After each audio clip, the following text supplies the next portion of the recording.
ကျွန်တော် online ပေါ်ကနေ remote job လုပ်ပြီးတော့တစ်လရော300ကျော်ထိရှာပြပေးမယ်ဒီလိုမျိုးပြောလိုက်လို့ slot တွေလားဒီကြားဖြတ်နေတာဒါမှမဟုတ်ရင်လည်းဒီ crypto တွေ stock တွေလားဆိုပြီးတော့ထင်းနေကြလိမ့်မယ်အဲ့လိုမျိုးလည်းမဟုတ်ဘူးတချို့လုပ်ငန်းတွေတချို့အမျိုးအစားတွေကြတော့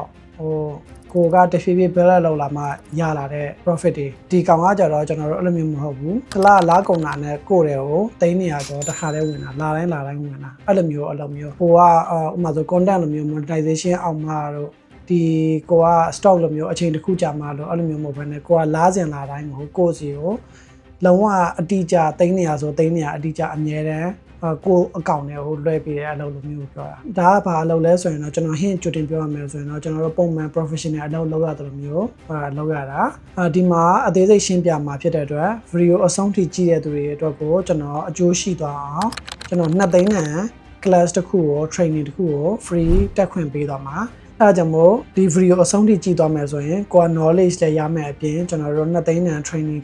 course တစ်ခုကိုလည်း free တက်ခွင့်ရသွားမှာဖြစ်ပါတယ်ဒီ video ကြည့်ရင်အနည်းဆုံးနောက်ထပ်ဘာရအောင်မလဲဆိုရင်ကျွန်တော်လုပ်တဲ့လုပ်ငန်းမလုပ်ဘူးဆိုရင်တော့ကိုကြိုက်တဲ့ကိုဝါသနာပါတဲ့ဟာနဲ့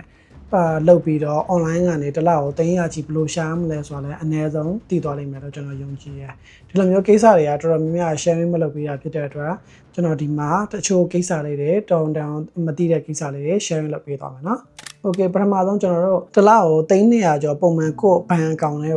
ကိုရော့သွားလိုက်တိုးသွားလိုက်မဟုတ်ဘဲနဲ့ကျွန်တော်တို့အတိအကျအမြဲတမ်းဝင်နေဖို့ဆိုရင်ကျွန်တော်တို့ကဒီပုံမှန် crypto တွေ stock တွေလိုမျိုးတခြားတချို့လုပ်ငန်းတွေလိုမျိုးဒီ content monetization လိုမျိုးတွေလောက်တာမဟုတ်ဘဲနဲ့ကျွန်တော်တို့က full time job တစ်ခုလုပ်ဖို့လိုတယ်အဲ့ကြောင့်မို့ကျွန်တော်တို့ professional အလုပ်တစ်ခုဖြစ်တဲ့ကျွန်တော်တို့ full time job တစ်ခုလုပ်ရမယ်ဒါကနံပါတ်1လိုအပ်ချက်ပေါ့နံပါတ်2လိုအပ်ချက်ကကြောင့်ကျွန်တော်တို့တစ်လကို300ကျော်ပေးဖို့ဆိုရင်တော့ကျွန်တော်အနေနဲ့ experience ဆိုရင်တော့မြန်မာနိုင်ငံ local အလုပ်ကအလောက်ကြီးပေးတဲ့ဟာလိုမျိုးမရှိဘူးလို့တော့ပြောချင်တာမဟုတ်ပါဘူးအရင်တော်တော်လေးနေပေါ့ကျွန်တော်တို့90ရာခိုင်နှုန်းကျော်95ရာခိုင်နှုန်းကျော်လောက်ကကျွန်တော်ပေးမှာမဟုတ်အများစုအတွက်ကျွန်တော်တို့အလောက်လာစားရတဲ့ position တွေကလည်းအရင်နည်းနေလိမ့်မယ်အဲ့ဒါကြောင့်မို့ကျွန်တော်တို့တစ်လားကို300ကျော်အထိရဖို့အတွက်ဆိုရင်ကျွန်တော်တို့နောက်ဒုတိယအချက်ကကျတော့ကျွန်တော်တို့နိုင်ငံခြားအလုပ်ဖို့လိုရတယ်ပေါ့နံပါတ်3အချက်အနေနဲ့ကျတော့ကျွန်တော်တို့ကဒီ300ကျော်ဆိုရင်ကျွန်တော်တို့ပုံမှန်အပြင်ဒေါ်လာ9000ဝန်းကျင်ပေါ့ကျွန်တော်တို့ဒေါ်လာ9000ဝန်းကျင်ခံပေးတယ် professional အလုပ်တစ်ခုဖြစ်ဖို့လိုတယ်ဒီလိုမျိုးအလုပ်ဆိုတာလဲကျွန်တော်တို့ trade to ပြီးတော့အရင်ခက်ခဲတဲ့အလုပ်တွေတော့မဟုတ်ကျွန်တော်အလုပ်တော်တော်များများမှာဒေါ်လာ9000ဝန်းကျင်ထိပေးတယ်တခုရှိတာကျွန်တော်တို့အဲ့အလုပ်မှာကျွမ်းကျင်မှုပဲကျွန်တော်တို့ဓာတ်ပုံရိုက်တာပဲဖြစ်စေဗီဒီယိုရိုက်တာပဲဖြစ်စေကျွန်တော်တို့ပုံဆွဲတာပဲဖြစ်စေကျွန်တော်အလုပ်တွေကအများကြီးပဲအဲ့အလုပ်တွေအကုန်လုံးကနိုင်ငံခြားမှာကကျွန်တော်တို့ senior position ဆိုရင်ကျွန်တော်တို့ဒေါ်လာ9000ဝန်းကျင်ပေးတယ်ကျွန်တော်တို့ junior position ဆိုဒေါ်လာ2500ဝန်းကျင်ပေးတယ်ဒါကပုံမှန်ပဲ trade to ပြီးတော့ကျွန်တော်အနေနဲ့ပို့ပြောတဲ့ဟာလည်းမဟုတ်ဒါကသူတို့ standard လာစားအနေနဲ့ရှိပြီးသားဒါပေမဲ့ကိုကဒီဒေါ်လာ9000ဝန်းကျင်လိုမျိုးဝင်ဖို့အတွက်ဆိုရင်တော့ကိုက senior position လို့မျိုးမှာအလုပ်လုပ်ဖို့လိုရတယ်အဲ့ဒါဆိုကျွန်တော်တို့ဒီ3ချက်ပြည့်စုံသွားပြီဆိုရင်မြန်မာငွေတစ်လ300ကျော်ရှာဖို့ဆိုတာအဲ့လောက်ကြီးမခက်ခဲတော့ဒါဆိုကျွန်တော်ကိုယ်တိုင်ကလည်းဒီ3ချက်နဲ့ကျွန်တော်လုပ်နေရတယ်ကျွန်တော်တစ်ချက်ရှင်းပြမယ်နံပါတ်1ကကျွန်တော် full time remote အနေနဲ့လုပ်နေရနံပါတ်2အနေနဲ့ကျွန်တော်နိုင်ငံခြားအလုပ်နံပါတ်3ကကျွန်တော် position က senior position နဲ့နောက်ပြီးကျွန်တော်ဘာ career လုပ်နေလဲပေါ့အဲ့ဒါကျတော့ကျွန်တော် architectural visualization လို့ခေါ်တယ်ကျွန်တော်တို့3D ပုံဆွဲရတာပေါ့အဓိက 3D မှာကျွန်တော်တို့ခေါင်းစဉ်တွေအများကြီးပဲရှိရယ်ဥပမာဆိုရင်ယုံကြီးကားလိုမျိုး CGI တွေလည်းရှိရယ်နောက်ပြတော့ product တွေလည်းရှိရယ်ဒီထဲမှာကျွန်တော်တို့ architectural visualization ဆိုတာကျွန်တော်တို့ဒီ interior ပုံတွေနောက်ပြ architecture အဆောက်အအုံတွေကျွန်တော်တို့အဓိကဆွဲပေးရတာပေါ့ဒီအလုပ်ရဲ့အရန်အားသာတဲ့အချက်ရှိရယ်အဲ့ဒါကဘာလဲဆိုတော့လူတိုင်းလုပ်လို့ရတယ်ကျွန်တော်တို့ဘယ်ဘွဲရလို့ဆိုပြီးတော့အဲ့လိုမျိုးမရှိဘူးအဓိကအဖြစ်ကတော့ကျွန်တော်တို့ interior designer တွေ architect တွေနောက်ပြီးတော့ကျွန်တော်တို့ engineer တွေလောက်တာများတယ်ဆိုပေမဲ့ကိုကရိုးရိုးအင်္ဂလိပ်ဘွဲရတာတော့တခြားဘွဲမရတာပဲဖြစ်စေအကုန်လုံးကိစ္စမရှိဘူးကျွန်တော်တို့ဘွဲတွေနဲ့အရေးမကြီးဘူးကျွန်တော်တို့ career မှာကြာအဓိက mostly ပေါ့ကျွန်တော်တို့ကျွမ်းကျင်မှုနဲ့ပဲအဓိကကြီးရအဲဒါကြောင့်မို့ကိုကဒီ 3D ဘိုင်းကိုတခြားလေးလာမယ်ဆိုရင်ကျွန်တော်တို့ကောင်းကောင်းလုပ်လို့ရတယ် senior position ကနေလုံးဝ professional ဒီ AC လုပ်လို့ရတယ်နောက်ပြီးတော့ဒီ career ကအရန်စိတ်ဝင်စားစရာကောင်းတယ်ကျွန်တော်တို့ 3D ဆွဲရတာကအရန်ကျွန်တော်အနေနဲ့ဆိုရင်တော့တော်တော်ပျော်စရာကောင်းတဲ့အလုပ်အနေနဲ့ခံစားမိတယ်ဒီပုံဆွဲနေရတယ်ဆိုရင်တော့ကျွန်တော်အနေနဲ့ကပင်မန်းတယ်လို့မခံစားရအောင်ကိုပုံလေးပုံဖော်နေရတာကအရန်ပျော်စရာကောင်းတယ်အဲဒါကြောင့်မို့ဒီ career ကအရန်အားသာချက်တွေရှိတယ် okay အဲဒါဆိုကျွန်တော်တို့ဒီ office အလုပ်မှာဘယ်လောက်ထိတော်ဖို့လိုလဲဆိုတော့ကျွန်တော်တို့တစ်ချက်ရှင်းပြမယ် ကျွန်တော်ပြောသလိုတစ်လကို300ကျော်ဒီရဖို့အတွက်ဆိုရင်တော့ကျွန်တော်တို့ကအရင်တော်နေဖို့လိုတယ်ဘယ်လောက်ထိတော်ဖို့ဒီဖြစ်စေချင်လဲဆိုရင်လုံးဝကျွန်တော် high end visualization လို့ခေါ်တယ်အဲ့ဒါကကျတော့ကျွန်တော်တို့ဒီဈေးကြီးပါတယ်ဆိုတော့ high end ဒီ luxury condo တွေတကယ် building အကြီးတွေနောက်ကျ luxury ဒီအခန်းတွေလိုမျိုးကျွန်တော်တို့ပြင်ပေးရတာအဲ့လိုမျိုးကြမှာပဲသူတို့တွေကလည်းဒီလစာကိုအများကြီးပဲပေးတာပေါ့ဒီမှာတစ်ခုပြောချင်တာကကျွန်တော်တို့ဒီ million ချီတဲ့ budget ရှိတဲ့ project တွေလုပ်ရတဲ့အခါကျရင်လည်းကိုယ်မှာ responsible ကတော့အများကြီးပဲပိုလာတယ်။ဘာလဲဆိုတော့ဒီ condo ရောင်းရဖို့အတွက်ဆိုရင်ကျွန်တော်တို့ရဲ့ 3D runner တွေကိုသူတို့ကပြပြီးတော့ရောင်းကြတာ။အဲဒါကြောင့်မို့ကိုယ့်ရဲ့ runner quality ကတခြားလေးကောင်းနေဖို့လိုတယ်။ကျွန်တော်တို့အဓိကကျွန်တော်ပြောသလိုပဲဆိုရင်ဘယ်လောက်ထိကောင်းနေဖို့လိုလဲဆိုရင်ကျွန်တော်တို့ high end visualization runner quality ရှိနေဖို့လိုတယ်။ဒါကိုကျွန်တော်အလွယ်ရှင်းပြမယ်ဆိုရင်ကျွန်တော်တို့ကမ္ဘာပေါ်မှာဒီ international quality ထိပ်ဆုံးဆိုတဲ့ level လိုမျိုးမှာကိုယ်ကရှိနေဖို့လိုတယ်ဒီလိုမျိုးကမ္ဘာထိပ်ဆုံး quality ဖြစ်ဖို့ဆိုရင်ကျတော့ကျွန်တော်တို့လွယ်လားဆိုရင်တော့အမှန်တမ်းပြောရင်မလွယ်ဘူးဒီမှာကျွန်တော်တို့လွယ်တဲ့အချက်တစ်ခုရှိရယ်နောက်ပြီးခက်တဲ့အချက်တစ်ခုရှိရယ်ခက်တဲ့အချက်ကကျွန်တော်ပြောသလိုပဲခေါ်မှာထိတ်ဆုံးအကောင်းဆုံးဆိုတဲ့လက်ရာကိုအနေနဲ့ပေးဖို့ဆိုတာအရန်ခဲရင်းနဲ့နံပါတ်1တစ်ခုကျွန်တော်တို့ခက်ခဲတာကကျတော့ကိုယ့်ရဲ့ professional ကဒီလုံးဝ wide level လိုမျိုးမှာထီတော်ဖို့အတွက်ဆိုရင်ကျွန်တော်ဘယ်ပညာရမဆိုအရင်ခက်ခဲတယ်နံပါတ်2အနေနဲ့ကကျတော့ကျွန်တော်တို့မြန်မာနိုင်ငံက artist တွေအနေနဲ့ internationally မှာအရင်တော်နေဖို့ဆိုတာကျတော့ကျွန်တော်တို့ compete လုပ်ရတာအရင်ခက်ခဲတယ်နံပါတ်3ကကျတော့ကျွန်တော်တို့ဒီလိုမျိုးကမ္ဘာထိပ်ဆုံးလက်ရလိုမျိုးရဖို့အတွက်လိုမျိုးဆိုရင်ကျွန်တော်တို့လေးလာဖို့ learning resource တွေအရင်နည်းတယ်တင်တန်းကောင်းတွေအရင်ရှားတယ်နိုင်ငံခြားတင်တန်းတွေတက်မယ်ဆိုရင်ကျတော့ကျွန်တော်တို့ကုန်ကြစည်ကကျတော့လည်း300ချီကနေထောင်ငန်းထိတောင်မှဖြတ်သွားနိုင်တယ်ကျွန်တော်တို့အဲ့ဒါတွေကကျွန်တော်တို့ရဲ့အဓိကခက်ခဲတဲ့အချက်ပေါ့နောက်လွယ်တဲ့အချက်ကိုပြောရမယ်ဆိုရင်တော့ကျွန်တော်အနေနဲ့ဒီလိုမျိုး wide level လိုမျိုးမှာကိုက high end visualization လုပ်နိုင်တဲ့ level ရအောင်ကျွန်တော်အနေနဲ့ experience 10နှစ်ကျော်ထိကျွန်တော်လေ့ကျင့်ခဲ့ရတယ်ကျွန်တော်လေ့ကျင့်ရုံနဲ့လည်းမရဘူးကျွန်တော်ကမ္ဘာပေါ်မှာအကောင်းဆုံးဆိုတဲ့ဆရာတွေစီမှာကျွန်တော်လေ့လာခဲ့ရတယ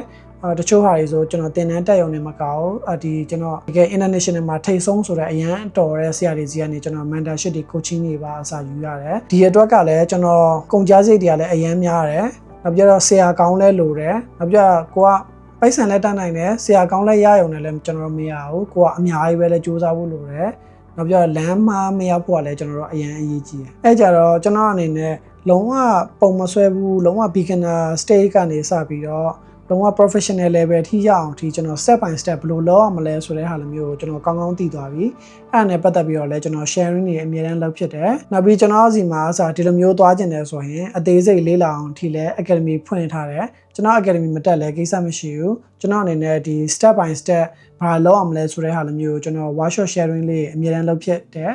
အရေးကြီးတာကျွန်တော်စီမှာတက်ဖြစ်မှမဟုတ်ဘူးအရေးကြီးတာကကိုယ်ပဲမှမဆိုလေးလာလို့ရတယ်ကျွန်တော်ပြောတဲ့ workflow လိုမျိုးလေးတေချာလုပ်ဖို့ကိုပဲကျွန်တော်မှားစီချင်တာဘာလို့ဆိုတော့ကျွန်တော်ခေါင်းမှာကိုက international level အနေနဲ့လုပ်မယ်ဆိုရင်ကျွန်တော်တို့သိရမယ့်အချက်လိုမျိုးရှိရဲအဲ့လိုမျိုးအချက်လေးတွေကကျွန်တော်တို့တကယ်ထိတ်ဆုံး level မှာရောက်ဖူးတဲ့သူတွေကမှပြန်ပြောမှအဆင်ပြေမဲ့အချက်လေးတွေရှိရဲဥပမာဆိုရင်အလွယ်ဆုံးဟာနေကျွန်တော်တို့စပြောကြည့်မယ်နံပါတ်1ကကျွန်တော်တို့ software ပေါ့ software လိုမျိုးဆိုရင်ကျွန်တော်တို့global မှာထိပ်ဆုံးနာမည်ကြီးနေတဲ့ရုံးတွေသုံးနေတဲ့ software နဲ့ကိုယ့်မြန်မာနိုင်ငံသုံးတဲ့ software နဲ့အနည်းငယ်ကွာလေးရှိရယ်တချို့ရုံးတွေမှာဆိုကျွန်တော်တို့က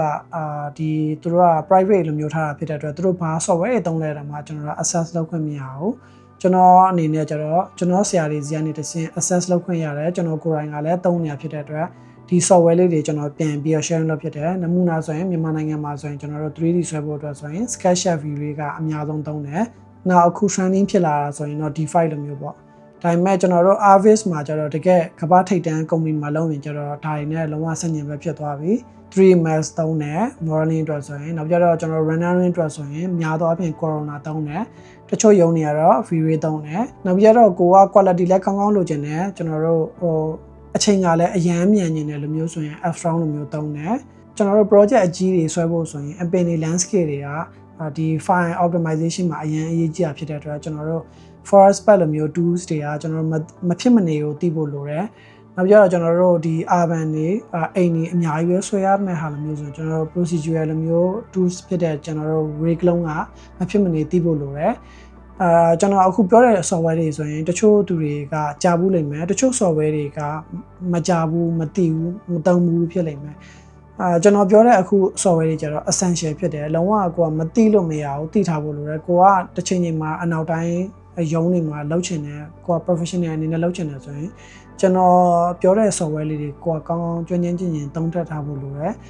ကျွန်တော်ပြောတဲ့ခိုင်အတိုင်းပဲကျွန်တော်ပြောသလိုပဲကျွန်တော်စီမှာတက်မှာမဟုတ်ဘူးဘယ်မှာတက်ရတယ်နောက်ပြီးတော့ကို set study လောက်တာပဲဖြစ်စီဒါပေမဲ့ကျွန်တော်အနေနဲ့ဟိုကွာမှာတကယ်နာမည်ကြီးရဲ့ရုံးတွေကဘာ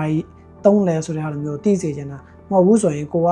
တခြား software တွေမှာကိုက landing အရန်အချိန်ပေးပြီးတော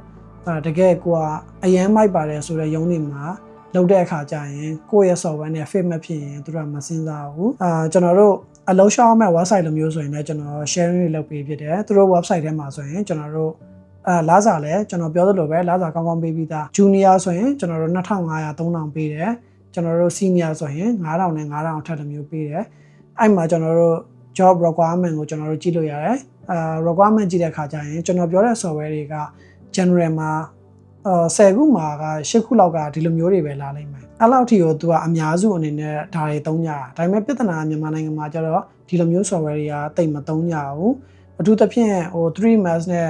V-Ray သုံးတယ်ဆိုရင်တော့ corona မသုံးတာတော့တကယ်မြန်3 max သုံးတယ်ဆိုရင်တော့ကျွန်တော်တို့ forest pad နဲ့ reclone မသုံးတာတော့အဲ့လိုမျိုးတစ်ခုမှတစ်ခုအားနည်းချက်လေးရှိနေကြအဲ့ဒါကိုကိုကပြင်ဖို့လိုတယ်ခုနကပြောတဲ့ software တွေကကျတော့ essential software တွေတကယ်လည်းမြန်ကိုကအဲ့ထက်ပိုကောင်းနေတယ်ဆိုရင်တော့ကျွန်တော် additional software လေးရှိရဲအထူးသဖြင့်ကျွန်တော် recommend ပေးတာကျတော့ Unreal Engine သူကကျတော့လုံးဝ future proof ဖြစ်တယ်နောက်ကျတော့ဒီ Unreal Engine ရထားရဲဆိုရင် company မှာအလုပ်လျှောက်တဲ့အခါကျရင်ကိုကလုံးဝ plus ဖြစ်တယ်တချို့ company ဒီအလုပ်လျှောက်တာတွေမှာဆိုရင်သူက plus ဆိုပြီးတော့တစ်ခါတည်းထည့်ရေးထားတယ်ပြောချင်တာကကိုအလုပ်လျှောက်တဲ့အခါကျရင်2ယောက်တူတူ quality ကလည်း2ယောက်ဆုံးတော်နေတယ်ဆိုရင်ကိုက Unreal Engine ရတယ်ဆိုရင်ကိုကပို့ပြီးတော့အလုပ်ရနိုင်ခြင်း chance ပဲလုံးဝတေးကြတယ်အဲ့ဒါအပြင်မှာကိုကလာစာအများကြီးလည်းပို့တော့တိုးတောင်းလို့ရတယ် Okay ဒါကပုံမှန် general secret လေးပေါ့ပုံမှန် general secret ဆိုတာကျတော့ကျွန်တော်တို့တကယ်ကဘာကျော်ရုံးတွေကဘာတွေသုံးလဲဆိုတာတချို့လူတွေကမသိကြတော့ကြတော့ဒါကကျွန်တော် sharing လုပ်ပေးတာတချို့ရုံးတွေဆိုရင်ကျွန်တော်ပြောသလိုပဲဒါပေးမတည်ဘူးဘာလို့လဲဆိုတော့ကျွန်တော်ကိုယ်တိုင်လုပ်နေတဲ့အပြင်ကျွန်တော်ဆရာတွေကိုယ်တိုင်ကလည်းကမ္ဘာထိပ်ဆုံးဆိုတဲ့ company တွေဖြစ်တဲ့ကျွန်တော်တို့ဒီ industrial line magic လိုမျိုးမှာလည်းလုပ်တဲ့ဆရာတွေလည်းရှိရယ်နမူနာဆိုရင်ကျွန်တော်ဆရာတွေလုပ်ခဲ့တဲ့ဇာတ်ကားတွေဆိုရင် Marvel DC ဇာတ်ကားတွေဥပမာဆို Iron Man တွေနောက်ပြတော့ကျွန်တော်တို့ Batman Superman တွေအဲ့လိုမျိုးကားတွေအပြင်အခုနောက်ဆုံးထွက်နေတဲ့ latest movie တွေအားဆိုကျွန်တော်တို့ update ရတယ်ဥပမာဆိုရင် One Piece season 2တို့နောက်ပြတော့The Last Airbender season 2တို့အဲ့လိုမျိုးဇာတ်ကားတွေမှာကျွန်တော်တို့ဘယ် software တွေသုံးလဲဆိုတာကျွန်တော်တို့ကတီးခွင့် access ရတယ်ပုံမှန်အဖြစ်ဆိုရင်တော့ကျွန်တော်တို့ကအပြင်ကလူတွေနေနေဆိုရင်တော့ access လုပ်ခွင့်မရဘူးဒါကကျွန်တော်တို့ CGI ဘိုင်းပြောပြတာကျန်တဲ့ကျွန်တော်တို့ Avis ဆိုရင်လည်းအတူတူပဲကျွန်တော်တို့က access တွေရတယ်အဲဒါကြောင့်မို့ဒါလေးတွေကျွန်တော်တို့ပုံမှန် minor secret ပေါ့ minor secret ဆိုတာကကိုကတေချာ online မှာ research လုပ်မယ်ဆိုရင်ကျွန်တော်တို့တီးခွင့်ရတယ်ပုံမှန်အဖြစ်ဆိုရင်တော့ကျွန်တော်တို့တီးခွင့်မရဘူး Okay အဲ့ဒါဆိုရင်ဒီတဲ့ပို secret ဖြစ်တဲ့ဟာလေးတွေကျွန်တော်ပြပြပေးမယ်အဲ့ဒါဘာလဲဆိုတော့ကျွန်တော်တို့ in-house script လို့ခေါ်တယ် in-house script ကကြတော့ပို့ပြီးတော့ secret ဖြစ်တာဆိုတာကြတော့ကျွန်တော်တို့သူတို့ရုံးအတွက်ပဲတည်တံ့ထုတ်ထားတဲ့ script တွေတနည်းအားဖြင့် software လိုမျိုးပေါ့ဒီအဲ့ဒါတွေကကြတော့ကျွန်တော်တို့အပြင်ကလူတွေကလုံးဝသိခွင့်မရှိဘူးသုံးခွင့်မရှိဘူးအဲ့ကြတော့ကျွန်တော်တို့ဘာပြဿနာရှိလဲဆိုရင်မြန်မာနိုင်ငံက professional တွေကနိုင်ငံခြားရုံးမှာသွားလုပ်တဲ့အခါကျရင်တခါမှမကြဘူးမသိဘူးမထိတွေ့ဘူးဆိုရင်အဲ့ဒါကြီးကဘာကြီးလဲဆိုပြီးဖြစ်သွားကြတယ်နောက်ပြီးတော့အဓိက afraid ဖြစ်သွားကြတာများတယ်အဲကြတော့မတည်ဘူးကြောက်နေတာဖြစ်တော့ကြတော့ပို့ပြီးလေးလာပို့ခတ်သွားတဲ့ဟာလိုမျိုးဖြစ်သွားတတ်တယ်အဲကြောင့်မို့ကျွန်တော်အနေနဲ့ဆိုရင်လည်းပုံမှန်သင်တန်းတွေမှာဆိုရင်ပြောထားမရှိဘူးမဲ့ကျွန်တော်အနေနဲ့ကျွန်တော်အတန်းမှာဆိုရင် in-house script တွေနဲ့ပတ်သက်ပြီးတော့ကျွန်တော်ရှင်းပြတယ်နောက်ပြီးတော့ in-house script တွေအားဆိုကျွန်တော်ကိုယ်ပိုင်သုံးရတဲ့ဟာဖြစ်တည်တာအောင်ကျွန်တော်အကြောင်းသားတွေကိုကျွန်တော် 100% အပြည့်မဟုတ်ဘူးမဲ့တချို့ in-house script တွေကို access လုပ်ခွင့်ပေးထားတယ်။ဘာလို့ဆိုတော့ကျွန်တော်တို့ in-house script တွေကဘယ်လိုအလုပ်လုပ်လဲကျွန်တော်တို့အပြင်မှာဝယ်လို့မရတဲ့ဟာတွေကျွန်တော်တို့ဘယ်လိုသုံးရလဲဆိုတဲ့ဟာလိုမျိုးအနည်းဆုံးကြားဘူးနားဝရှိနေအောင်သုံးမှုရရှိအောင်ကျွန်တော်အနေနဲ့ training ပေးထားတယ်။နမူနာဆိုဒီလိုမျိုးကြားဘူးသုံးမှုလို့လုံးဝအရင်အဆင်ပြေသွားတဲ့အကြောင်းသူတယောက်ရှိတယ်။သူဆိုရင်ဒီနိုင်ငံခြားကနေremote ဆိုတာထက် full time remote မဟုတ်ဘဲနဲ့သူက freelance အနေနဲ့အလုပ်လုပ်တာဒီမှာသူလုပ်တဲ့ရုံးမှာကကျတော့ in-house script ကို post super set သုံးရတယ်နမူနာဆိုရင်ကို project ကမှားနေလားမှန်နေလားဆိုတာကိုအဓိကသူက in-house script နဲ့ပဲအဓိကစစ်တယ်နောက်တစ်ချက်ကကျတော့သူတို့ company မှာလုပ်နေတဲ့သူတွေအကုန်လုံးကကျတော့ဒီကဘာတဝမ်းကဒီ professional မျိုးစုံကလုပ်နေတာဖြစ်တဲ့အတွက်လူကတော်တော်များတယ်ဆိုတော့တယောက်ချင်းစီကို project လိုက်စစ်လို့မရဘူးလူကိုယ်တိုင် manually စစ်လို့အဆင်မပြေတော့ကျတော့သူကဒီအဓိက automation system ကိုပဲအဓိကသုံးတာအဲ့အတွက်ဒီကိုက in-house script ကိုတခြားလေးသုံးတတ်ထားဖို့လိုရယ် သူတို့ဘက်ကလည်းကို project က error ပါမပါကို in-house script နဲ့ပဲအဓိကစစ်တယ်ဒါနဲ့ပတ်သက်ပြီးတော့အသေးစိတ်ကိုကြတော့ဒီကျွန်တော်ရဲ့အကြောင်းသားအကြောင်းသူတွေကိုယ်တိုင်ကသူတို့ remote လုပ်တဲ့အတွေ့အကြုံလေးကို sharing လုပ်ပေးတယ်ကျွန်တော်တို့သက် private community လေးရှိအဲ့မှာတော့အသေးစိတ်ကျွန်တော်တို့ကရှင်းပြပေးထားတယ်ဒီကျွန်တော်ကိုယ်တိုင်နေမကဘူးဒီအကြောင်းသားအကြောင်းသူတွေကိုယ်တိုင်ကရှင်းပြပေးတာဒီမှာဆိုကျွန်တော်ပြောတဲ့ channel ပတ်သက်ပြီးတော့နမူနာလေးတစ်ချက်ပြမယ်in-house script တိလိုက်ရတယ်နော်တုံးတက်သွားတာအဲ့ဒါတော်တော်လေးညီမတို့အသုံးဝင်တယ်နော်ဘယ်လိုလဲဆိုတော့လုံးဝစိတ်နဲ့လူတယောက်မျိုးလုံးဝမတိခဲ့ဘူးဒီ company ကိုစ join မယ်ဆိုရင်အဲ့ဒါသူတို့အတွက်ကဒီ company ကဘာတွေလုပ်ခိုင်းမှန်းလည်းမသိဘူးအဲ့လိုမျိုးတော့ရှော့ခတ်နေရပဲခက်တယ်ဆိုတွေးပြီးလောက်တယ်ဒါပေမဲ့တကယ်တမ်းသူတို့က in-house script လုပ်တယ်ဆိုတော့သူတို့ရဲ့ workflow ကိုလုံးဝမှန်ကန်မှန်လည်းမှန်ရမယ်ညံလည်းညံရမယ်အဲ့အတွက်သူတို့ကလောက်ထားတာပေါ့နော်အဲ့ဒါဘယ်ချိန်မှတိသွားလဲဆိုတော့ဆရာရဲ့တက်တန်းမှာတက်ပြီးကြရတိသွားတာပေါ့နော်တချို့ဟာတွေဆိုရင်ဒီမျိုး drag and drop လို့မျိုးဟာဆိုရင်သူကပုံလေးအဲ့မျိုးကောက်ထဲလိုက်ရုံပဲအဲ့ဒီရဲ့ script တာမရှိထားဘူးဆိုရင်ကိုယ့်ကိုပလိန်ကြီးဆွဲပြီးရော့တခြားလာကတ်ဆိုပြီးတခြား material ခေါ်ပြီးအဲ့လိုမျိုးတွေ step တွေများတာပေါ့နော်ဒီ in-house script သုံးချမ်းအဖြစ်အဲ့လိုကောက်ထဲလိုက်ရုံပဲအဲ့လိုမျိုးဆိုတော့ဒါဥပမာပြပြပါပေါ့နော်တခြားin-house script အများကြီးရရှိတယ်ညီမဆိုလဲတောက်လျှောက်သုံးနေတယ်အခုဒီ company မှာဆိုရင်လည်းသူတို့ workflow အတွက်ဆိုရင်အဲ့လို script တွေအများကြီးရှိတယ်အဲ့ဆိုရင်အဲ့ script တွေမဖြစ်မနေသုံးရတယ်အဲ့ဆိုတော့အဲ့ဒီညီမအရင်ကလေးကဆရာရဲ့အတန်းမှာတက်ပြီးတော့အဲ့အတွေ့အကြုံကရှိနေဆိုတော့ဒီ company မှာရောက်လာတော့ညီမတော့မစိမ့်တော့ဘူးအဲ့ဆိုတော့အေးဆေးဖြစ်တာပေါ့အေးဆေးနဲ့လွယ်လွယ်ကူကူသုံးလို့ရတယ်တကယ်လို့အတစ်တယောက်တာဆိုရင်သူတို့စိတ်ထဲမှာရှော့ခတ်နေရပဲဘာတွေလောက်ခိုင်းမှလည်းမသိဘူးဆိုပြီးအဲ့လိုမျိုးဖြစ်လောက်တယ်ဒီမှာလမ်းကြုံပြောမယ်ဆိုဒီ community ထဲမှာဆိုလည်းကျွန်တော်ကိုယ်တိုင်ကလုပ်နေတဲ့ဟာ sharing နေမကောက်အခုနောက်ပိုင်းဆိုရင်ကျွန်တော်တယောက်တည်းဖြစ်နေမှာဆိုတော့ကျွန်တော်အကြောင်းသားအကြောင်းသူတွေကိုယ်တိုင်ကလည်းနိုင်ငံခြားအလုပ်လုပ်နေတာ in person လုပ်တဲ့သူတွေရောဒီ remote လုပ်နေတဲ့သူတွေ freelance လုပ်နေတဲ့သူတွေကိုယ်တိုင်ကသူတို့အလုပ်ဘယ်လိုရလဲသူတို့အလုပ်ဘယ်လိုရှောက်လဲဆိုတဲ့ဟာလိုမျိုးတွေ sharing လုပ်ပေးရနောက်ပြတော့ဒီ remote တင်မှာနိုင်ငံခြားအလုပ်လုပ်တဲ့အချိန်မှာကျွန်တော်တို့အရင်သိရမယ့်အချက်တွေရှိရနမူနာလိုမျိုးဆိုရင်တိတ်လူတွေသတိမထားမိတဲ့အချက်ဆိုရင်ကျွန်တော်တို့ financial management ပေါ့ဘာလို့ဒါအရေးကြီးလာလဲဆိုတော့ကျွန်တော်တို့ပုံမှန်အလုပ်လုပ်ရနေဒီနိုင်ငံခြားအလုပ်လုပ်တဲ့ခါကျရင်အဓိကပြဿနာကပိုက်ဆံအများကြီးဝင်လာတဲ့တချို့ကကျတော့ပိုက်ဆံအများကြီးဝင်လာတယ်ဆိုဒါပြဿနာမဟုတ်ဘူးလို့ထင်တယ်ဒါပေမဲ့ကျွန်တော်တို့ပြဿနာရှိရပါဆိုတော့ကျွန်တော်တို့ပုံမှန်လူငယ် live အနေနဲ့ပဲနေဘူးဒါဒီပိုက်ဆံအများကြီးကိုဘယ်လို manage လုပ်ရမလဲဘယ်လိုမျိုး tools တွေသုံးရမလဲဒီဝင်ငွေထွက်ငွေတွေဘယ်လို manage လုပ်မလဲဆိုတော့ကျွန်တော်တို့ကကြာဒီ financial management နဲ့ပတ်သက်ပြီးမသိကြအောင်အဲကြတော့ဒါနဲ့ပတ်သက်ပြီးတော့လေ့လာရတဲ့ဟာရှိရယ်ဒါနဲ့ပတ်သက်ပြီးမသိရင်ဘယ်လိုမျိုးအခက်အခဲတွေရှိလဲဆိုတဲ့ဟာလိုမျိုးတွေရှိရယ်နောက်ပြတော့ကျွန်တော်ပိုက်ဆံများများဝင်လာရင်ကြားကြီးခြေရကြီးဆိုတဲ့ပြဿနာလိုမျိုးတွေရှိရယ်ဒါနဲ့ပတ်သက်ပြီးတော့ဆိုလည်းဒီအတွေ့အကြုံတွေကျွန်တော်ကျောင်းသားကျောင်းသူတွေက sharing လုပ်ပေးတဲ့ဟာတွေလည်းဒီထဲမှာပါတယ်ကိုသုံးတဲ့ပေါ်လဲမူတည်တာပေါ့နော်အရင်တော့ကိုကထားပါတော့ပတ်စံတသိန်းရထားပတ်စံတသိန်းရတယ်ဆိုလို့ရှိရင်ကိုက3-4 တောင်းပဲသုံးတယ်အခုကိုက10သိန်းရတယ်ဆိုလို့ရှိရင်ဟို3-4 တောင်းမခါပိုတော့3တော့သုံးနိုင်တာဘယ်လိုပြောမလဲကြားကြီးခြေရကြီးပေါ့ပို့ပြီးတော့ expand ကတော့ပို့ပြီးတော့များလာပါတော့ကိုချိန်ရမှာပေါ့နော်ဒါပေမဲ့အကုန်ခြုံပြောရရင်တော့အခုရတဲ့လစာနဲ့လုံးဝတက်တောင့်တက်တာနေရတယ်ကွာဟိုဘယ်လိုပြောရမလဲလုံးဝ luxury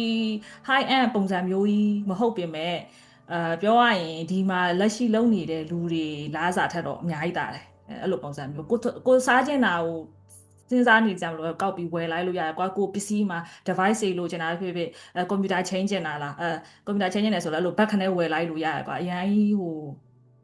တိတ်စိုးရိမ်နေကြမလို့ပေါ့နော်အဲ့လိုပုံစံမျိုးပေါ့အဲ့လိုမျိုးရှိတယ်နောက်ထပ် private ဖြစ်တဲ့ secret ကကြတော့ဒီကိုယ့်ရဲ့ private workflow ပေါ့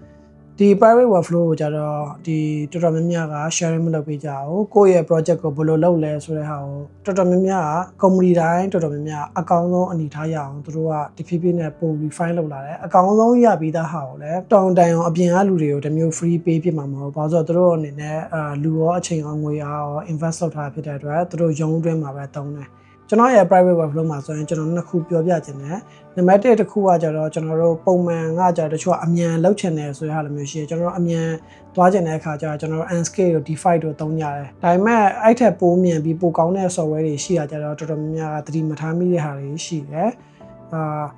runner အရာပိုးမြန်တဲ့ဟာလိုမျိုးတွေလည်းရှိရဲတချို့ကကျတော့ပို့ပြီးတော့ compatible ဖြစ်တဲ့ဟာလိုမျိုးပိုးမြန်တဲ့ဟာလိုမျိုးလည်းရှိရဲနမူနာဆိုကျွန်တော်ဒီမှာပြထားပေးတယ်ဒီမှာဆိုရင်ကျွန်တော်တို့ 3ms viewport မှာစာတကယ်real time အနေနဲ့မြင်နေရတယ်ဒါကကြာကျွန်တော်တို့ live link အနေနဲ့မဟုတ် 3map viewport ထဲမှာဟိုကလုံးဝ runner အတိုင်းမြင်နေရပြီ။ project ကိုအမြန်လိုတယ်ဆိုပြောရမယ်ဆိုရင် screenshot ရိုက်ပြီးတော့မှပို့လို့ရနေပြီ။ပို့ပြီးမှကိုကရုံးမှာအလုပ်လုပ်နေရဆိုရင်လည်းကိုတတိယဘေးမှာလာတယ်ဆိုရင်ဒီမှာတခါတည်း real time တကယ် asset တိုင်းမြင်နေရပြီဆိုတော့တော်တော်အဆင်ပြေတယ်။တခါတည်း morning ဆွဲရတဲ့ဟာလည်းဒီမှာ runner အတိုင်းတခါတည်းမြင်ရတယ်။ဒီလိုမျိုး workflow ကကြာကျွန်တော်တို့ဒီပုံမှန်ရိုးရိုး live link နေထက်ကိုပိုအများကြီးပဲတာတယ်ဘယ်လိုမျိုးတာလဲဆိုနောက်ထပ်ထပ်ရှင်းပြမယ်ဆိုရင်ပုံမှန် live link workflow တွေကကျတော့ပုံမှန် live link ချိန်တာပဲရှိတာ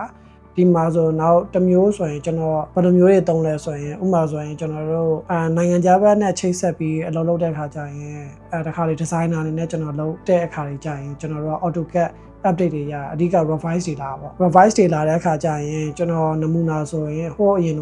workshop မှာဆိုရင် restaurant တစ်ခုနဲ့ကျွန်တော်ပြဘူးတယ်အဲ့ချိန်မှာအဓိကခဏနာ revise လုပ်တာကြတော့ဒီထိုင်ကုန် layout တွေပေါ့သူတို့တွေကထိုင်ကုန်စပွဲဝိုင်းဘယ်နှခုပါမလဲလူဘယ်နှယောက်ထိုင်လို့ရမလဲသူတို့ပိုက်ဆံ budget နဲ့တွက်တယ်အဲ့အကြမှာသူတို့ပိုက်ဆံဒီ restaurant ကနေဘယ်လောက်ရမလဲဆိုတာတွေကြည့်တယ်အဲ့ချိန်ကျရင်သူက circulation ရောထိုင်ကုန်အရေးအတွက်တွေကအများအားပြောင်းနေတဲ့အခါကျရင်ကိုကထိုင်ကုန်၄ယောက်တစ်ခါပြောင်းတိုင်းပြန်စီရတာဒါမှမဟုတ်ထိုင်ကုန်အမျိုးအစားပြောင်းလို့ပြန်ပြောင်းရတာတော့အဲ့လိုမျိုးဆိုရင်ကျွန်တော်တို့ကအချိန်အရန်ပေးရတယ်တစ်ခါလေတစ်ရက်ကနေ2ရက်ထိပုံမှန်ဆိုရင်ပေးရတယ်ဒါပေမဲ့ကျွန်တော်အနေနဲ့ဆိုရင်ဘယ်လောက်ထိမြန်လဲဆိုရင် revise လုပ်ထားတဲ့ layout အသစ်ကိုပြန်ပြီးတော့ပြင်တာကနေလုံးဝ runner အထိအစအဆုံးကိုကျွန်တော်အနေနဲ့ဆိုရင်10 minute 2 minute တော့မကြာဘဲနဲ့တော့မတန်းပြီးရယ်ဘာလို့လဲဆိုတော့ကျွန်တော်ဒီ revise update လုပ်ထားတဲ့ AutoCAD ကိုဒီ 3ms မှာကျွန်တော်ဒီ sync လုပ်လိုက်တယ်ဆိုရင်ကျွန်တော်3 model တွေကတစ်ခါတည်းပြင်ပြီးသားနောက်ပြီး runner ကလည်းတစ်ခါတည်းပြီးပြီးသားအဲကြတော့ကိုက model ကိုလည်း furniture တွေထိုင်ပြီးတော့ရွှေ့နေကြမလို့ runner ကလည်းကိုက model ကတစ်ခါတည်း auto ပြင်ပေးတာဖြစ်တဲ့အတွက် runner ကလည်းတစ်ခါတည်းပြီးပြီးသားဒီလိုမျိုး workflow တွေလည်းကျွန်တော်တို့သုံးတယ်ဒီ workflow နဲ့ပတ်သက်ပြီးတော့အသေးစိတ်ကတော့ကျွန်တော်အရင်တော့ workshop မှာရှင်းပြပေးတယ်ဒီလိုမျိုး workflow လေးပေါ့ဒီလိုမျိုး workflow တွေကကြာတော်တော်များများကsharing မလုပ်ပေးကြတာများတယ်အဲကြတော့ဒီလိုမျိုး private workflow တွေကလည်းအရင်အရေးကြီးတဲ့နေရာမှာရှိတယ်နောက်ပြီးတော့တော်တော်များများမ sharing မလုပ်ကြတော့ဒီလိုမျိုးဟာလေးတွေကြတော့သိထားဖို့လိုတယ် sharing ဆိုတော့ကျွန်တော်တို့ local အနေနဲ့ပြောရမှာ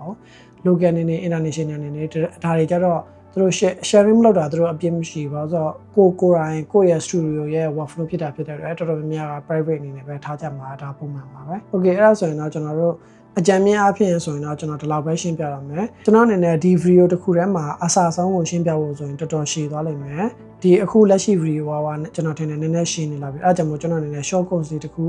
လောက်ထားတယ် short code fees အနေနဲ့ကတော့2သိန်းသတ်မှတ်ထားတယ်ဒါပေမဲ့ကျွန်တော်ရှေ့ပိုင်းမှာပြောသလိုပဲလုံးဝ free တက်ခွင့်ရအောင်ကျွန်တော်စီစဉ်ထားတယ်ဘာလို့လဲဆိုတော့ကျွန်တော်သင်တန်း fees ကိုအဓိကမထားဘူးအဓိကကကျွန်တော် sharing ကိုပဲအဓိကထားတယ်အဲဒါကြောင့်မို့ဒီ short course လေးကိုကျွန်တော် free တက်ဖို့ပဲ recommend ပေးတယ် free တက်ဖို့ကလည်းဘာမှလုံးဝမခက်ခဲဘူးကျွန်တော်တို့ဒီ remote course ရဲ့post မှာကျွန်တော်တို့ share လုပ်ပေးလိုက်တယ်ဆိုရင်ရပြီကျွန်တော်အနေနဲ့ဒီ sharing လုပ်ဖို့ပဲကျွန်တော်အဓိက recommend ပေးတယ်ကိုက share လုပ်မပေးနိုင်ဘူးဆိုရင်တော့သင်တန်း fees 2သိန်းအနေနဲ့ကျွန်တော်တို့တက်ဖို့လိုမယ်ဒါပေမဲ့ကျွန်တော် recommend ပေးတာကျွန်တော်လည်း sharing လုပ်တယ်လို့ကျွန်တော်ဒီကြည့်တဲ့ viewer တွေကလည်း sharing လုပ်ဖို့ပဲ recommend ပေးတယ်သင်တန်း fees ပေးတာထက်ဆိုင်ရင် sharing လုပ်ပေးတာကျွန်တော်တို့အများကြီးပဲပိုအကျိုးရှိရပါဆိုတော့ကျွန်တော် sharing လုပ်တာများများထိရောက်တယ်ဆိုရင်ကျွန်တော်အနေနဲ့ပို့ပြီးတော့တန်ဖိုးရှိပါတယ်ဒီ share ရမယ့် remote short course ရဲ့ post ကိုမသိဘူးဆိုရင်ဒီ comment အောက်မှာ remote ဆိုပြီးတော့ comment မှန်ခဲ့ပေးလိုက်ပါ admin တွေက share ရမယ့် post ကိုသူတို့ link လေးပို့ပေးပါလိမ့်မယ်အဲ့ link မှာဆိုရင်ဒီ remote short course နဲ့ပတ်သက်ပြီးတော့အသေးစိတ်လည်းပါလိမ့်မယ်အဲ့မှာလည်းကိုကအသေးစိတ်ဖတ်လို့ရတယ်လို့ post ကို share ပြီးတော့လည်းပြောတော့ကျွန်တော်တို့ဒီ short course ကို free လုံးဝ 100% free တက်လို့ရတယ် 100% free ဆိုရင်လည်း registration fee တွေရောဘာတစ်စက်မှာကျွန်တော်တို့မရှိပါဘူးလုံးဝ 100% free နဲ့တက်လို့ရပါတယ်ဒီ remote နဲ့ပတ်သက်ပြီးကျွန်တော် sharing လုပ်နေရတော့ဒါပထမဆုံးမဟုတ်ပါဘူးကျွန်တော်ပုံမှန်တစ်နှစ်တစ်ခါပုံ2နှစ်တစ်ခါလိုမျိုးကျွန်တော် sharing လုပ်လို့ရှိရယ်ဒီမှာကျွန်တော်နောက်ပိုင်းပို့တိုးပြီးတော့ sharing လုပ်ဖို့ဟာလေးရှိရယ်ဘာလို့လဲဆိုတော့ကျွန်တော်တစ်လောက်သိန်းနေရရှာနိုင်တယ်ဘယ်လိုမျိုးရှာမလဲ sharing လုပ်တယ်ဆိုတာကျွန်တော်အခုမှမဟုတ်ကြာလာပြီတချို့သူတွေဆိုသိတယ်ကျွန်တော်တစ်လောက်ဒေါ်လာ9000ဘယ်လိုမျိုးဝင်အောင်လုပ်အောင်မလဲဆိုတာ sharing လုပ်တာကျွန်တော်ကြာပြီနောက်ပြီးတော့ဒီ workshop တွေကလည်းအရင်အောင်မြင်ခဲ့တယ်ကျွန်တော်ပထမဆုံး workshop မှာဆိုရင်လူပေါင်း2000နီးပါးထိတက်ခဲ့တယ်အဲကြောင့်မို့ဒီ remote course လေးကိုစောစော register လုပ်စေချင်တယ်ဘာလို့လဲဆိုတော့ကျွန်တော်အနေနဲ့လူကြီး အကန့်အသတ်တစ်ခုလုပ်ဖို့ရှိတယ်အဓိကဒီ Zoom လိုမျိုးမှာလုပ်ဖြစ်တယ်ဆိုရင်လူရေကကျွန်တော်တို့ limit တစ်ခုရှိရဖြစ်တဲ့အတွက်ခုနလိုလူအရန်များတဲ့ဟာဆိုရင်ကျွန်တော်တို့အစီအမပြေရဖြစ်တဲ့အတွက် social register လုပ်ဖို့ကျွန်တော်တို့ comment ပေးတယ်ကျွန်တော်ပြောသလိုပဲရှေ့ပိုင်းမှာကျွန်တော်ဒီလားစာများရဖို့အတွက် sharing တွေကလုပ်ဖူးတာဖြစ်တဲ့အတွက်နောက်ဒီထက်ပိုများတဲ့ဟာလိုမျိုးဘယ်လိုလုပ်အောင်လဲဆိုတဲ့ဟာတွေအတွက်လည်းကျွန်တော် sharing လုပ်ဖို့ရှိတယ်ဘာလို့ဆိုတော့အခုချိန်မှာတစ်လဒေါ်လာ9000လောက်ရဖို့ဆိုတာကအဲ့လောက်ကြီးခက်ခဲတဲ့ဟာလည်းမျိုးမဟုတ်ဘူးကျွန်တော်တို့အနေနဲ့9000အထက်ကနေ1000ကျော်ထိကိုရှာလို့ရသွားပြီတစ်လဒေါ်လာ9000လားစာရတယ်ဆိုတာကျွန်တော်တယောက်တည်းနေမကတော့ဘူးကျွန်တော်အနေနဲ့တင်လာတာ batch က2ပိုင်းလောက်ရှိနေတာဖြစ်တဲ့အတွက်ကျွန်တော် student တွေကိုယ်တိုင်ကလည်းတစ်လဒေါ်လာ2000 2500နေစပြီးတော့9000ကျော်တွေထိရတဲ့အကြောင်းသားအကြောင်းသူတွေလည်းအများကြီးရှိနေပြီအဲဒါကြောင့်မို့ကျွန်တော်အနေနဲ့ဒီထက်ပိုပြီးတော့ keep going ဖြစ်တဲ့9000ထက်ကနေ1000ကျော်ထိဘယ်လိုရှာမလဲဆိုတဲ့ဟာလည်းကျွန်တော် sharing လုပ်ဖို့ရှိရဲကျွန်တော်အနေနဲ့လက်ရှိဆိုရင်လည်း remote job တစ်ခုနဲ့ကျွန်တော်မလုပ်တော့ဘူးတခြား freelance job တွေအပြင်တခြားလုပ်ငန်းတွေလည်းကျွန်တော်လုပ်နေရမလို့ဒါနဲ့ပတ်သက်ပြီးတော့လည်းကျွန်တော်တခြားဟာတွေ sharing လုပ်ပေးဖို့ရှိတယ်အဲ့နဲ့ပတ်သက်တာကျတော့ကျွန်တော် video တက်လုပ်ပေးမယ်ဘာလို့လဲဆိုတော့ကျွန်တော်အနေနဲ့ကဒီ condition မျိုးစုံအတွက်ကျွန်တော် sharing တွေစတိုက်လုပ်လို့ရှိတယ်ကျွန်တော်အကြောင်းသားထဲမှာဆိုရင်လည်းမျိုးစုံပဲပေါ့ဥပမာဆိုရင်လုံးဝနိုင်ငံခြားအလုပ် remote job မရသေးတဲ့သူတွေလည်းရှိတယ်နိုင်ငံခြား remote job ကောင်းကောင်းရသွားတဲ့သူတွေလည်းရှိတယ်ဒါပေမဲ့သူတို့က beginner junior အနေနဲ့လုပ်နေကြတာတချို့ကြတော့လည်းလုံးဝ senior position နဲ့လားစာကောင်းကောင်းခုနလို9000ဝန်းကျင်9000ကျော်တွေထိကြတဲ့သူတွေလည်းရှိတယ်သူတို့အနေနဲ့အလုံးမရသေးတဲ့သူတွေကအလုံးရအောင်ကြိုးစားတယ်အလုံးရပြီးသားသူတွေကြတော့လားစာပူကောင်းအောင်ကြိုးစားတယ်ခုနလိုဒီ1000 5000ဝန်းကျင်လောက်ရနေတဲ့သူတွေကြတော့လည်းဒီထက်ပိုရအောင်ဘယ်လိုလုပ်အောင်မလဲဆိုတဲ့ဟာလိုမျိုးတွေရှိရဲကျွန်တော်အနေနဲ့လုံးဝ beginner 0ကနေစပြီးတော့ဒေါ်လာ1000ချီရှာနိုင်တဲ့အထိဘယ်လိုလုပ်အောင်မလဲဆိုတဲ့ဟာလိုမျိုးကို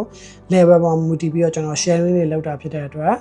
်ကျွန်တော်အနေနဲ့နောက်ပိုင်းကိုက9000အထက်1000ကျော်ထိရှာမယ်ဆိုရင်လည်းဘယ်လိုရှာမလဲဆိုတဲ့ video လေးလည်းကျွန်တော် sharing လုပ်ဖို့ရှိရဲနောက်ပြီးကျွန်တော်အနေနဲ့ remote job နဲ့ပတ်သက်ပြီးတော့နောက်ထပ် sharing လုပ်ပေးမယ့်အကြောင်းအရာတွေအများကြီးပဲကြံသေးရဲအဲကြောင့်မို့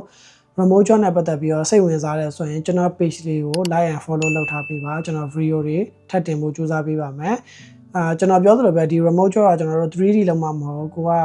graphic designer လုပ်မလား video editor လုပ်မလားတခြားလုပ်ငန်းတွေလည်းအကုန်လုံးလုပ်လို့ရတယ်အဓိကဒီ remote job နဲ့ပတ်သက်ပြီးတော့ platform တွေဘယ်လိုရှာအောင်မလဲဘယ်လိုတွေရှာမလဲဘာတွေသိထားဖို့လိုလဲဆိုတဲ့အချက်တွေကပိုအရေးကြီးတာ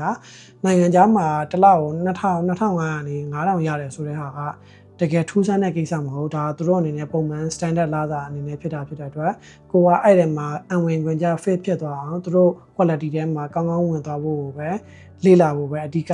ရေးကြီးတာလားစာများလို့ဆိုပြီးတော့မဖြစ်နိုင်ဘူးခက်တဲ့ဟာဆိုတာကကြတော့မရှိဘူးဒါကသူတို့နိုင်ငံခြားမှာကဒါပုံမှန် standard ပဲကျွန်တော်ပြောတဲ့ဟာကိုတချို့သူတွေကနားလည်လိမ့်မယ်ထင်တယ်ဒီမြန်မာငွေအနေနဲ့မြောက်လိုက်ရင်ဒါ300ချီဖြစ်သွားလို့အရင်များတယ်ထင်ရတယ်ဆိုပေမဲ့ဒါကသူတို့နိုင်ငံမှာတော့ပုံမှန်ပဲအဓိကကျွန်တော်တို့ဘာတွေလေးလာမလဲဘယ်လို qualification တွေရှိဖို့လိုလဲဆိုတဲ့ဟာတွေဘယ်လိုအလုပ်ရှောက်အောင်မလဲဘယ်လိုအလုပ်ရအောင်လုပ်အောင်မလဲဆိုတဲ့ဟာပဲအရေးကြီးတာ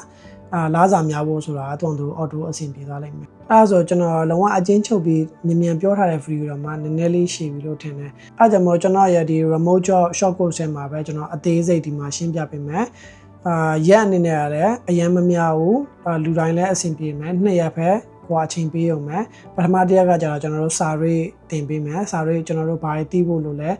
ဘာတွေဖြည့်ခြင်းမို့လို့လဲလုံးဝတစ်စက်မှဒါကိုမသိဘူးတစ်ခါမှမလုပ်ဘူးဆိုရင်လည်းကျွန်တော်တို့ဘာကနေစလုပ်ဖို့လိုအပ်လဲကိုကလက်ရှိဒီဇိုင်နာarchitect တို့ 3D ဆွဲတဲ့သူဆိုရင်လည်းဘာလို့အဲ့လဲဆိုတာကျွန်တော်တို့ပထမတစ်ရက်မှာကျွန်တော်တို့စာရေးအနေနဲ့ကျွန်တော်တို့ရှင်းပြပေးမယ်ဒုတိယတစ်ရက်မှာကျတော့ကျွန်တော်လက်တွေ့အနေနဲ့လုပ်ပြပေးမယ်ကျွန်တော်ပြောတဲ့ international level high end runner ဖြစ်ဖို့အတွက်ဆိုရင်ဘယ်လိုလုပ်အောင်လဲစကားရတော့လုံးဝကြီးကြီးကျယ်ဖြစ်လိမ့်မယ်လေကြီးရလိုမျိုးလည်းဖြစ်လိမ့်မယ်ဘာလို့ဆိုတော့လုံးဝ international quality လိုမျိုးကမ္ဘာထိပ်တန်းလက်ရလိုမျိုးဖြစ်ဖို့ဆိုတာလွယ်တဲ့ကိစ္စမဟုတ်ဒါပေမဲ့ကျွန်တော်အတန်းထဲမှာပဲတစ်ခါလေးလက်တွေ့တစ်ခါလေးတန်းဆွဲပြပေးမယ်လုံးဝ quality ကို international ထိပ်တန်းလက်ရအောင်ဘယ်လိုလုပ်အောင်လဲဆိုတာအတန်းတစ်တန်းအတွင်းမှာပဲတစ်ခါလေးတစ်ထိုင်ချင်းဆွဲပြမယ်အဲဒါဆိုကျွန်တော်တို့ကစာတွေလည်းရသွားပြီလက်တွေ့မှာလည်းတကယ်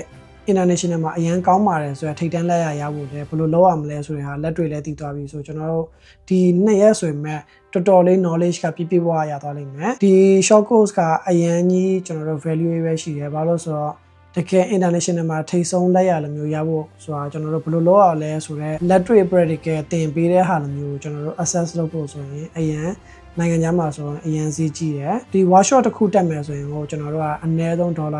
ာရာခိုင်နှန်းကနေထောင်ခန်းထိပေးရတယ်အဲဒါကြောင့်မို့ဒီ short course လေးကို တန်မိုးထားပြီးတက်စီခြင်းနဲ့ကျွန်တော်အနေနဲ့နိုင်ငံခြားဝါရှော့တွေတင်တန်းတယ်လို့မျိုးဒေါ်လာရာခိုင်နှန်းကနေထောင်နဲ့မတက်မှတ်ထားဘူးဆိုရင်ကျွန်တော်2သိန်းအနေနဲ့တက်မှတ်ထားတယ်ဒါပေမဲ့ကျွန်တော်တင်တန်း fee လုံးဝ free 0အနေနဲ့ပဲတက်စီခြင်းနဲ့ကျွန်တော်ပြောလို့ပဲကျွန်တော်ရဲ့ remote short course post လေးကို share လုပ်ပေးတဲ့ဆိုတာမျိုးကိုရသွားပြီအသေးစိတ်ကတော့ကျွန်တော်ပြောလို့ပဲဒီ remote job short course ရဲ့ post မှာအသေးစိတ်ရေးပေးထားတယ်။ဘာတွေလုပ်အောင်လဲဆိုတော့လည်းအဲ့မှာရေးပေးထားတယ်။ Okay အဲ့ဒါဆိုရင်ဒီ video ရဲ့ comment အောက်မှာ remote ဆိုပြီး mind ခဲ့ပေးပါ။အသေးစိတ်ကို admin တွေက reply ပြန်ပေးပါလိမ့်မယ်။နောက်ပြီး 100% free တက်ခွင့်ရမယ် remote short course မှာကျွန်တော်တို့ပြန်တွေ့ကြပါမယ်နော်။